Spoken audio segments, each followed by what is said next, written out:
नमस्कार साथियों। अखिल भारतीय कांग्रेस कमेटी की इस विशेष पत्रकार वार्ता का आयोजन गमगीन और दुख के माहौल में किया जा रहा है, जब देश के अन्नदाता को और कानून को कुचला जा रहा है। मैं अनुरोध करूंगा आदरणीय श्री राहुल गांधी जी से कि वो आपके समक्ष अपनी बात आज रखेंगे। आदरणीय राहुल गांधी जी।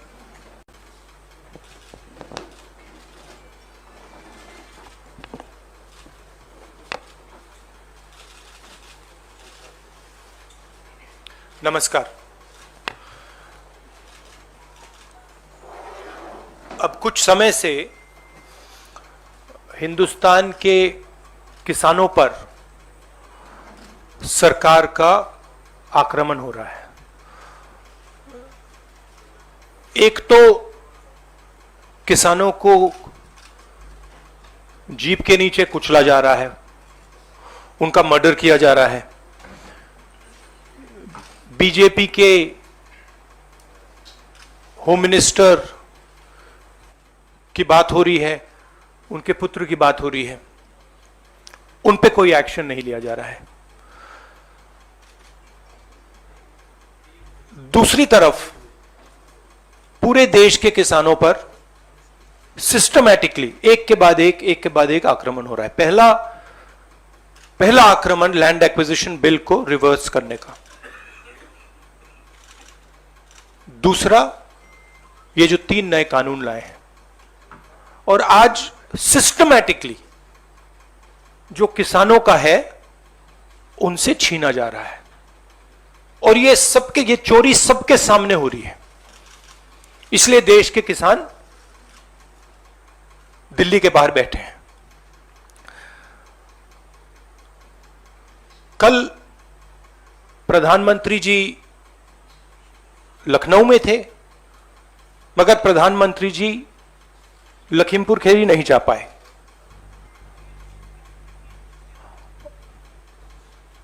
पोस्टमार्टम ठीक से नहीं किया जा रहा है और सिस्टमैटिकली जो भी कुछ कहे उसको बंद किया जा रहा है। आज 2 चीफ मिनिस्टर्स के साथ हम लखनऊ जाने की कोशिश करेंगे, लखीमपुर खीरी जाने की कोशिश करेंगे, उन परिवारों से मिलने की कोशिश करेंगे। बताइए। शुक्रिया। We'll have one by one. We'll start with PTI Sanjeev Singh. Yes, sir, I've noted. This is please be clear. This is a press conference about the farmers issue and the murder that has taken place in Uttar Pradesh. I would recommend that you don't try and distract that. I'm here to speak on that issue. I'm not going to get involved in that. If you're interested in asking a question about the farmers, you're welcome to do so.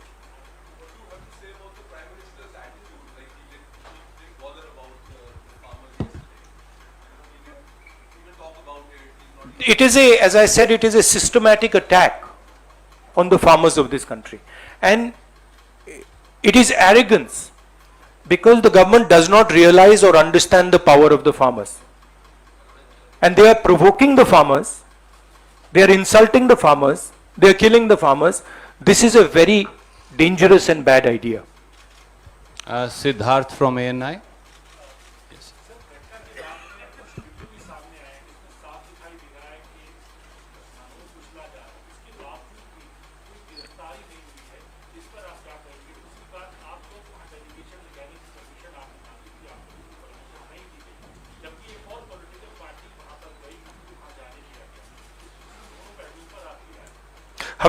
हमने उसके बारे में चिट्ठी लिखी है।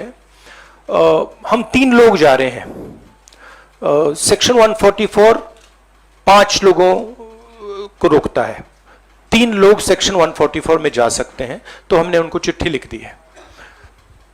ये जो UP में हो रहा है, किसानों को मारा जा रहा है, मगर इससे पहले हाथरस में भी हुआ था और उनके एक एमएलए ने भी रेप किया था। तो ये सिस्टमैटिकली ये एक नई तरीके की राजनीति हो रही है उत्तर प्रदेश में।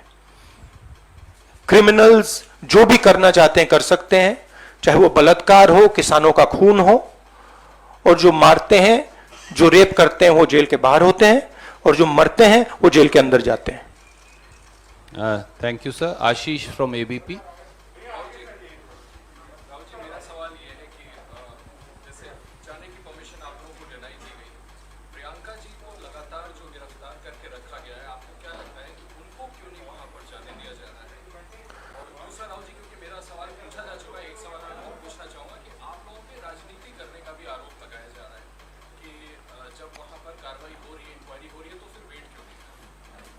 मतलब हम वहां जाके देखना चाहते हैं, समझना चाहते हैं, परिवार को सपोर्ट देना चाहते हैं।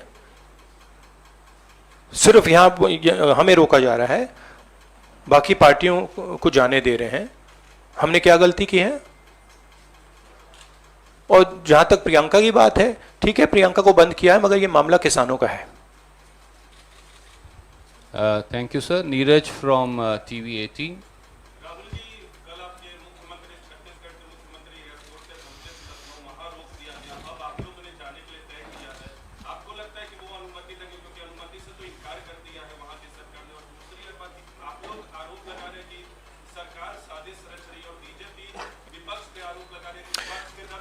देखिए, ये मैं आपको थोड़ा समझा देता हूं। जैसे अभी आपने बोला ये राजनीति हो रही है। देखिए, हमारा काम, ऑपोजिशन का काम प्रेशर बनाने का होता है। जब हम प्रेशर बनाते हैं तब वहां पे कार्रवाई होती है। हाथरस में हमने प्रेशर बनाया, तब जाके कार्रवाई हुई। सरकार चाहती है कि हम इस मुद्दे को उठाएं ना, प्रेशर ना बनाएं, कि जिन्होंने मर्डर किया वो भाग के निकल जाएं। अगर हाथरस में हम गए नहीं होते, वहां पे जिन्होंने बलात्कार किया था वो सब स्कॉट फ्री निकल जाते। अगर हमने उससे पहले उनके एमएलए के बारे में नहीं बोला होता, वो भाग के निकल जाते। तो इसलिए हम दबाव डाल रहे हैं। हम दबाव क्यों डाल रहे हैं? क्योंकि किसानों के साथ गलत काम किया गया है, उनको मारा गया है। और सचमुच बताओ तो ये आपका काम है, आप लोग तो करते नहीं हो। जो आपकी जिम्मेदारी है उसको तो आप निभाते नहीं हो। उल्टा आप सवाल पूछते हो कि ये पॉलिटिक्स हो रही है। आपकी जिम्मेदारी भी है, उसको तो आप भूल गए और फिर कहते हो हमें कहते हो। Thank you. न्यूज नेशन से मोहित।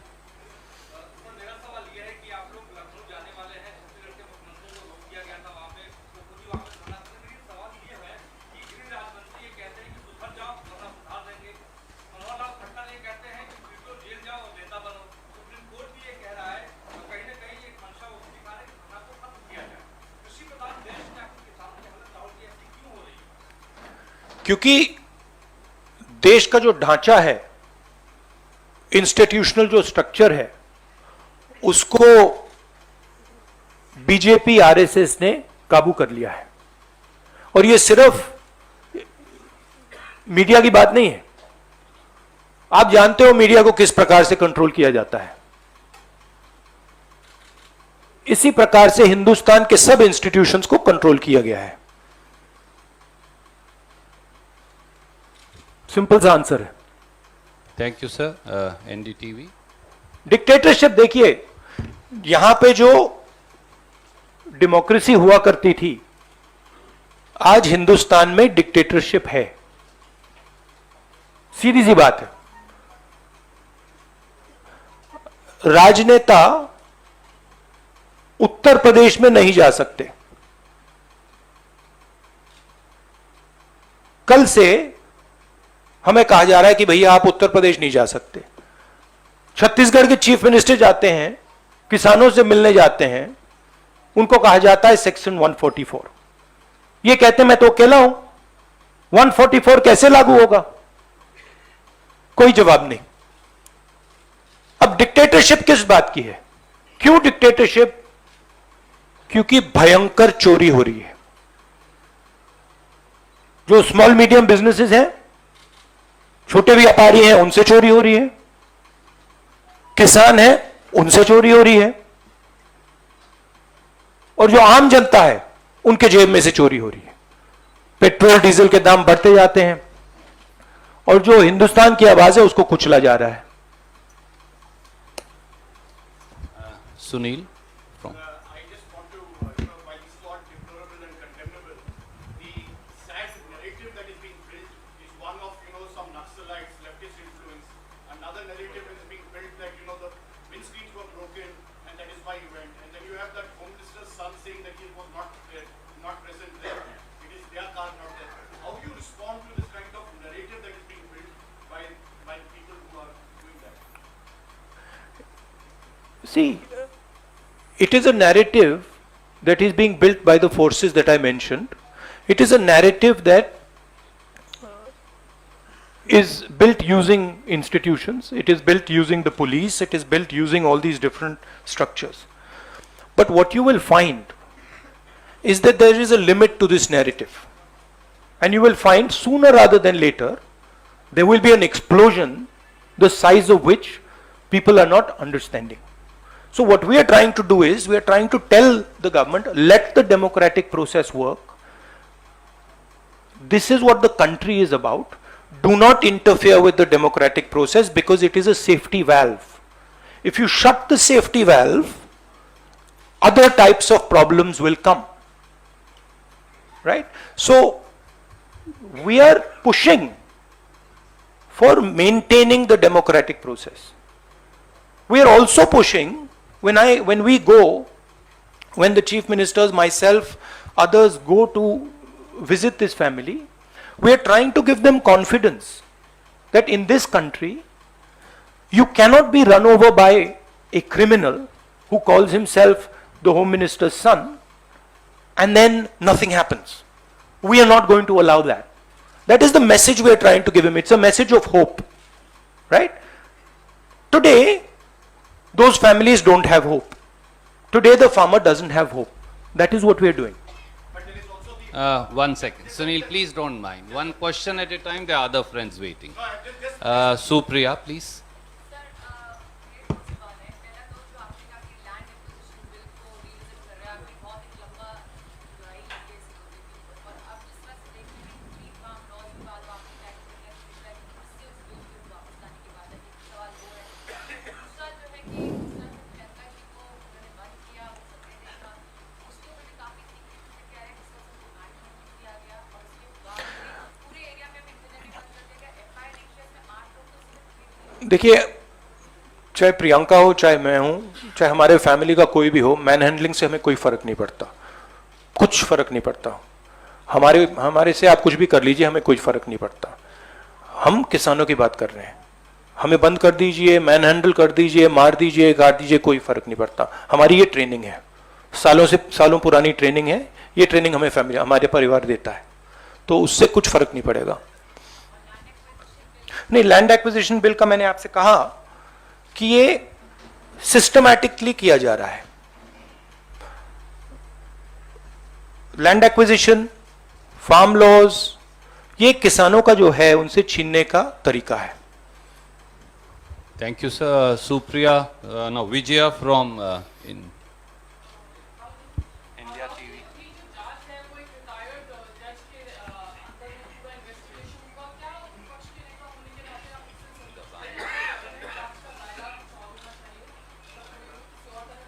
सबसे पहले मैं वहां जाकर बात समझना चाहता हूं, ग्राउंड रियलिटी क्या है। क्योंकि ग्राउंड रियलिटी, सचमुच में ग्राउंड रियलिटी अभी तक किसी को नहीं मालूम। ठीक है, तो सबसे पहले हम वो जाके समझना चाहते हैं, इसलिए हम लखनऊ जा रहे हैं। Rajat. Last question. Yes. हाँ, प्रधानमंत्री कल लखनऊ में थे, लंबा चौड़ा प्रोग्राम कर प्रियंका जी ने भी कहा कि आपको आना चाहिए, बहुत समय नहीं लगता, 2 घंटे का रास्ता। और पीएम ने इस पर कुछ कहा भी नहीं है, कहीं बीजेपी किसी बड़े लीडर ने कुछ कहा। उम्मीद है कि मिनिस्टर ऑफ होम पर कोई कार्रवाई होगी, क्योंकि बार बार आप लोग कह रहे हैं कि फॉर फेयर। उम्मीद क्या, हम प्रेशर डालेंगे। हम प्रेशर के बिना तो कुछ नहीं होगा। मगर प्रेशर डालेंगे, कोशिश करेंगे। बट ये देखिए, आप सवाल जो पूछ रहे हैं ये रिडिकुलस सवाल है, क्योंकि डेमोक्रेसी में ऐसा सवाल उठना ही नहीं चाहिए कि आप कह रहे हो कि देखो भाई भैया वहां पे किसी ने 6 लोगों को कुचल दिया, प्रधानमंत्री जी जा रहे हैं और आप मुझसे पूछ रहे हो कि जिस व्यक्ति के बेटे ने किया उस पर कार्रवाई होगी। यह डिक्टेटरशिप में सवाल पूछा जाता है, डेमोक्रेसी में ऐसा सवाल नहीं पूछा जा सकता। Thank you. Just 1 second. Last question. Uma Shankar. तकरीबन साल भर होने को आए हैं और लखीमपुर खीरी जैसा वारदात हो गया है, आप सीएम के साथ वहां पर जा रहे हैं, कई सारी और पार्टी के नेताओं ने भी जाने की कोशिश की, सबको रोक दिया गया है। नहीं, सबको नहीं रोका गया। नहीं, सबको नहीं रोका गया। Was everyone stopped? 2 party sir कल गई। 2 पार्टीज कल गई थी, टीएमसी और भीम आर्मी। क्या एक ज्वाइंट फ्रंट बनाने की कोई बात है ताकि सरकार जिस तरह से किसानों के साथ पेश आ रही है उनके साथ आप मिलजुल कर हर पार्टी लड़े, क्योंकि आप पार्लियामेंट के अंदर भी ज्वाइंट अपोजिशन की बात करते हैं, एक साथ कई पार्टी के साथ बैठ के आपने नाश्ता भी किया है, सबको साथ लेके आपने चली। देखिए, जैसे मैंने आपको बोला, ये हम ऑपोजिशन यूनिटी बहुत अच्छी चीज है, होनी चाहिए, मगर ये जो प्रेस कॉन्फ्रेंस है ये किसानों का प्रेस कॉन्फ्रेंस है। हम डिस्ट्रैक्ट नहीं करना चाहते, जिन लोगों को वहां मारा गया है उनकी हम इज्जत रखना चाहते हैं और उन्हीं की बात करना चाहते हैं यहाँ पे। Mohit from India today. Sir, 2 questions. No, just ask one. Sir, want to know what happens if you're not allowed to get out of the airport, something that happened yesterday, and what happens to Priyanka Gandhi? She's given up bail and she's still in the jail for more than 48 hours. Let us see when we go there what happens. I cannot predict you what is going to happen, but we'll go and see. My goal is to go and meet the people who have been killed. Let's see. Thank you so much. Thank you. Friends. Thank you very much. Saeed bhai, next time I will begin with you. I apologize for today.